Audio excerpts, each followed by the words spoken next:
నా ఊపిరిలో ఉయ్యాలేసి నూరేళ్ల కాలం నిన్ను లాలించాలి, వెచ్చని కలల్ని పంచాలి.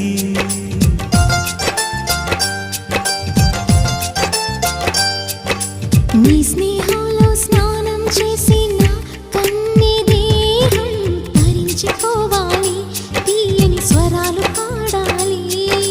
పరులకు ఎన్నడు తెలియని చల్లని చెలిమితో ఈ నా అనురాగం నీ గుండెనేమీటని. విరహపు వేడికి కనబడక విడవని జోడుగా ముడిపడగా అల్లి ఈ బంధం కలకాలముండిపోని. నీ కోసం జీవించా చిలక, నా ప్రాణం నీవే నిమ్మణి తునక.